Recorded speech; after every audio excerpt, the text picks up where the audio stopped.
Back to another video. This is not part of the series, but this is me going over the wind, the good and bad of it. So, without further ado, we're in Yonah, which is Jonah, chapter 1, verse 4, and we have the name of God right there. Sent out a great wind on the sea, and there was a great storm on the sea, so that the ship was thought to be broken up. A key point here, we see that God has authority and uses the wind for his purposes. I highly encourage you to read chapter 1 of Jonah, the entire chapter. It's some good things in here. It's some other highlighted things that I'm not going to go over, but that's good for you to read so that you have that within your knowledge. As we move on to Koheleth, which is Ecclesiastes, chapter 1, verse 6, going to the south and turning round to the north, turning, and on its rounds the wind returns.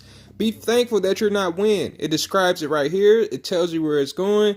Just be thankful that you are what you are. And then in chapter 1, read chapter 1 of Ecclesiastes. I highly encourage you to read the entire chapter. It's a lot of good in here, and it'll be good for your studies. In Yohanan, which is John, chapter 3, verse 8, the wind blows where it wishes, and you hear the sound of it, but do not know where it comes from and where it goes. So is everyone who has been born of the Spirit. I highly encourage you to read chapter 3 of John. There's a lot of good that's been talked about here and a lot of things that you can have for Bible study. And then also the wind, all right, it's being described as something good here, being born as a spirit, where it comes and where it goes. It says they do not know, right?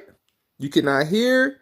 And there are Bible verses out that says that eyes have not seen, ears have not heard. What is it describing? You can look that up. And also this should encourage you that you have another place to be and look forward to going. In Ephesians, which is Ephesians, chapter 2, verse 2, in which you once walked according to the course of this world, according to the ruler of the authority of the air, of the spirit that is now working in the sons of disobedience. So we have here, there's a spirit out there, the ruler of the authority of the air, all right, is working in the sons of disobedience. So we see air as a negative quality. Before the next verse, if you're into fallen angels, check out Pazuzu. Also check out Azazel. Fallen angels typically had power in heaven before they became demons, and these demons were involved with the wind. And also in Ephesians chapter 4, verse 14, so that we should no longer be children tossed and borne about by every wind of teaching, by the trickery of men and cleverness unto the craftiness of leading astray.